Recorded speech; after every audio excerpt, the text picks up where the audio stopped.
Hey, it's Pete at Pete's Snakebite Kit. Hey, thanks for stopping by and checking out my YouTube channel again. If you've been here before, you know what it's about. We're talking about building an AC Cobra replica or Shelby Cobra replica. We've been back and forth on that a couple times. But hey, really, thanks for coming by and checking this out. If you haven't been here before, I'm trying to show you really the reality of what it would be like to build one of these. And I said from the beginning, I was going to talk about the fun stuff. I was going to talk about the frustrating stuff and the reality things. And there's been a lot of COVID-related realities and just some other things that have made this thing frustrating. So that's what we're going to talk about in this one. Stay tuned. Hey, the other thing I want to talk about is kind of the channel itself and the reality of that. If you haven't subscribed to the channel and you want to follow this, hit the subscribe button. And then if you hit the bell too, you'll be notified when more videos come out. And there'll be more coming, I promise.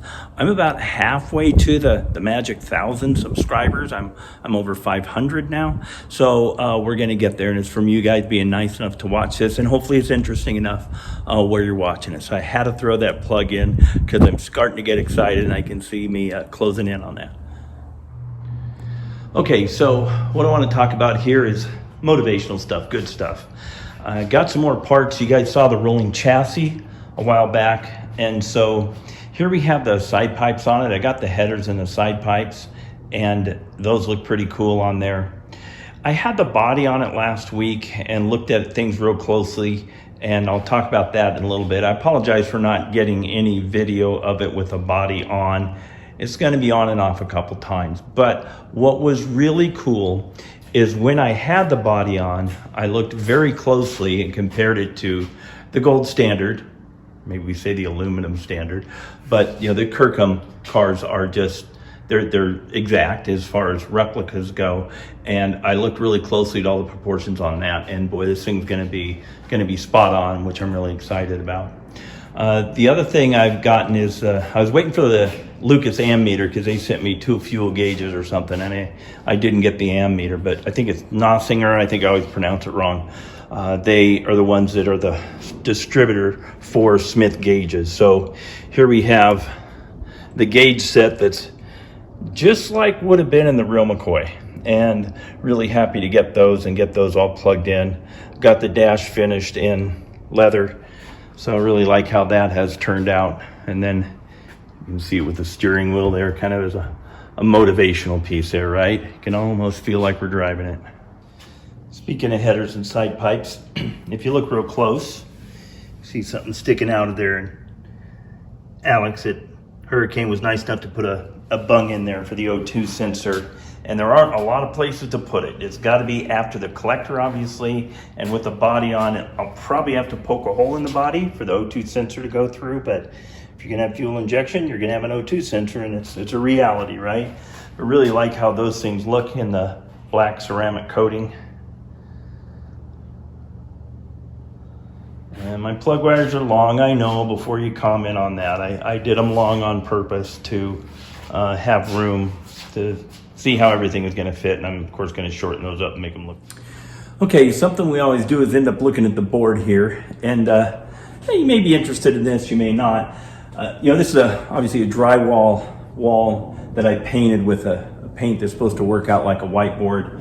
I prepped it pretty well. I bought a quart, and it just barely covered it. The other thing is the roller that I used started to disintegrate towards the end and actually had some hairs in it. And you know, I've got some spots where it's not wanting to come off. I think I'm about ready to redo it. I think I'm gonna buy a gallon because it's kind of thin on the edges. So you can see how big this is from, you know, it's 7 or 8 feet wide and up to the sticker there. So if you're doing one of these, make sure you buy more paint than you think you need, prep it really well, and so on. But it's been kind of fun. Anyway, back to the wall. So stuff I need a drive shaft still. We'll talk about where that's coming from. The oil cooler mount and cooler lines. That's kind of a thought process for Pete. The radiator hose and pipes is something I'm going to figure out once I get more pieces together. The drive line is coming from a place called Denny's Drive Lines. They've done about an infinity of Cobra drive shafts, and you know, I measured that all up for them. I got this very close to ride height, and was able to get them the right measurements and so on. So I should have that in a couple weeks. Things that I need to get going on that I do have parts for is the wiring. I need to get going on that. The brake lines and hoses, I've got those strung up, but I'll talk about that in a minute. I'm going to redo those. And same thing with the fuel lines. I got them roughed in. I bought all new material. Now that I know where they go and some problems that I ran into, I'm going to redo those. So stuff I've been waiting for, the aluminum panels, got those from Hurricane, thank you. I thought it came with aluminum for the trans tunnel, misunderstanding. Not doing those, I'm gonna live with that, that's gonna be fine. The original cars did not have an aluminum trans tunnel. There's a hydraulic brake light switch I'm waiting for. The hood scoop, he's actually gonna send me a hood scoop that's drilled to match the holes in the hood. So I'm waiting on that. There's some radiator brackets to mount the radiator I'm waiting on. The shifter has been on D99 back order forever. They are now available. It sounds like one of those is on its way from the vendor to Hurricane or Hurricane to me or somewhere. The shifter boot, they're still, nobody's got them, right? And it's a ways off before I need those. And now that I've got the headers and side pipes, I see I don't have a collector gasket, which Alex says he's gonna get me one of those. So really small odds and ends here that I'm waiting on. You know, there was a point, if you've been watching this, where I was waiting for brakes. You know, Wellwood was on terminal back order on brakes. This is a chassis sitting on jack stands and so on. So we're getting closer. Okay, it's a little bit on bending hydraulic lines and so on. I bought a tubing bender from Eastwood, and it said it goes from 3/8 down to 3/16. Look pretty 1/4 inch to me. I called them, and they say, it'll bend 3/16, no problem, trust me.